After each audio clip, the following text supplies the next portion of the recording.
ये कावड़िया है या गुंडा, ये मैं नहीं कह रहा, कौन कह रहा है इस पर करेंगे बात। और इस प्रकार की बात क्यों की जा रही है इस पर भी आज बात करेंगे। इस अति गंभीर मामले पर कुछ खास सुनना चाहते हैं तो यहाँ रुक सकते हैं आप। नमस्ते, मैं विवान हूँ। आप सभी फिलहाल डेली स्कूप देख रहे हैं। यूट्यूब पर देख रहे हैं ना, तो तुरंत सब्सक्राइब कर लीजिए। फेसबुक और इंस्टाग्राम पर देख रहे हैं तो फॉलो बटन दबाना होगा। ऐसा करेंगे तो हमारे हो जाएंगे। मामला बहुत गंभीर है, सीधे विषय पर आ जाता हूँ। सावन का महीना है, आप में से भी कई शिवलिंग पर जाकर के आप लोगों ने जल अर्पित किया होगा, शिव की साधना कर रहे होंगे। और ऐसे ही कई कांवड़िए देश भर में पैरों में छाले लिए मीलों पैदल चल करके भारी भरकम कांवड़ कंधे पर लादे शिव जी के पास पहुंच रहे हैं, उन्हें जल अर्पित कर रहे हैं। शिव साधना की जो ये परंपरा है, ये बहुत पुरानी परंपरा है और इस प्रचलन पर लगातार हमेशा चर्चाएं होती रहती हैं। इन्हीं सब के साथ में कुछ अलग अलग तस्वीरों ने फिलहाल खूब विचलित किया हुआ है। पहली तस्वीर देखिए, मीडिया रिपोर्ट्स के अनुसार ये जो वीडियो है, ये वीडियो उत्तराखंड के रुड़की का बताया जा रहा है। ई रिक्शा पर ताबड़तोड़ वार करते ये जो कांवड़िए हैं, इनका ये आरोप है कि इस ई रिक्शा ने इन्हें टक्कर मारी। इससे जहां एक तरफ ये घायल हुए तो वहीं दूसरी तरफ इनका कांवड़ खंडित हो गया। इन सब के साथ में अगली जो वीडियो है वो मुजफ्फरनगर की है, जिसमें आपको दिख रहा होगा कि कार के साथ भी तोड़फोड़ करते दिखाई पड़ रहे हैं कांवड़िए। खूब जमकर बवाल काट रहे हैं और इस कार पर भी, मतलब कार के जो चालक है उस पर भी आरोप था कि उसने जहां एक तरफ कांवड़ियों को टक्कर मारी तो वहीं दूसरी तरफ जो कांवड़ है उसे खंडित किया।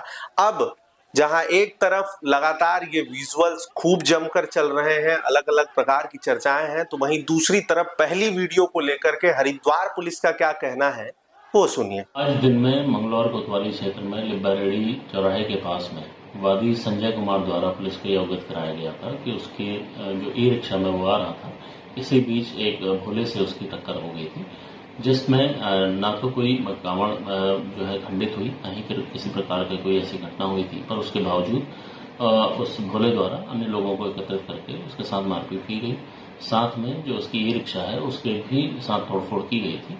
उक्त घटना को तत्काल पुलिस ने संज्ञान में लेते हुए अभियोग पंजीकृत किया है और इन लोगों की पहचान की जा रही है और उनके खिलाफ जो भी सख्त कार्रवाई होगी पुलिस उसको करेगी।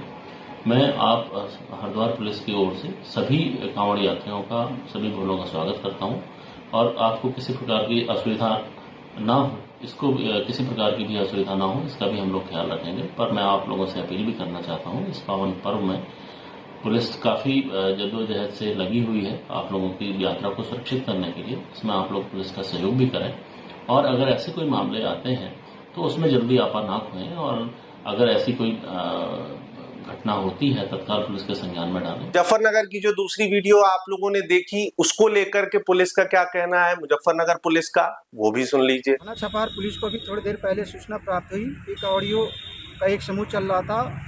कांवड़ खंडित होने की बात पर उनके द्वारा एक चरपहिया वाहन को रोककर उसके साथ तोड़फोड़ की गई है। इस सूचना पर तत्काल थाना छपार पुलिस मौके पर पहुंची, कांवड़ियों से वार्ता किया गया। वार्ता क्रम में कहीं भी कांवड़ खंडित होने की पुष्टि नहीं हुई। बहरहाल जिस शंका के आधार पर जिस गाड़ी के साथ तोड़फोड़ की गई थी, पुलिस उस गाड़ी को कब्जे में ले ली है और उस गाड़ी के वाहन चालक और बैठे लोगों का पता कराया जा रहा है। घटनाक्रम यहाँ ढाबे के पास सीसीटीवी लगी है, डीवीआर से पूरा सीसीटीवी फुटेज लिया जा रहा है।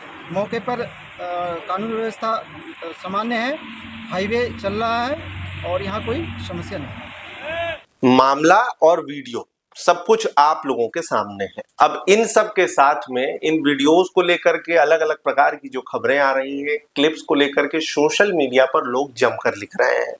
किसी ने साफ ये कह दिया है कि भोलेनाथ इनका हिसाब करेंगे। किसी सोशल मीडिया यूजर ने ये तक लिख दिया है कि क्या ये कांवड़िए हैं या फिर गुंडे। तो ऐसे कई प्रकार की अलग अलग लोगों की प्रतिक्रियाएं हैं और इन्हीं प्रतिक्रियाओं के बीच एक सबसे बड़ा सवाल ये कि आखिरकार इस तरीके का माहौल बन कैसे रहा है। ई रिक्शा कांवड़ियों की रैली में वो जो लगातार पैदल चल रहे हैं उनके बीच में कैसे घुस जाता है, एकदम से कैसे टक्कर हो जाती है और यही सेम टू सेम स्थिति मुजफ्फरनगर में कैसे बन रही है, सिर्फ इतना ही नहीं, देश भर के कई अलग अलग जगहों से कांवड़ियों के बवाल काटने की वीडियोस आ रही हैं। मगर एक जो सवाल है, कई ऐसे सवाल हैं जिनके जवाब का बिल्कुल भी पता नहीं चल पा रहा। कुछ तस्वीरों में साफ ये दिखाई पड़ रहा है कि वहां पर पुलिस तो है, लेकिन पुलिस पूरी ताकत से रोक पाने में सक्षम नहीं है या फिर रोकने की कोशिश ही नहीं कर रही है। इन कई सवालों के साथ जवाब तो फिलहाल भविष्य के गर्भ में है, निकल कर सामने आएंगे ना तो आपके सामने हम जरूर रखेंगे। फिलहाल डेली स्कूप पर इस जरूरी खबर को लेकर के आना जरूरी समझा तो लेकर आ गया। कैसी लगी आप लोगों को, क्या सोचते हैं इस बारे में, इसके लिए कमेंट बॉक्स का उपयोग जरूर करिएगा। जरूरत बहुत है इसकी, क्योंकि फिलहाल भोपाल से आप सबका विमान और कैमरे के उस पार अंकित।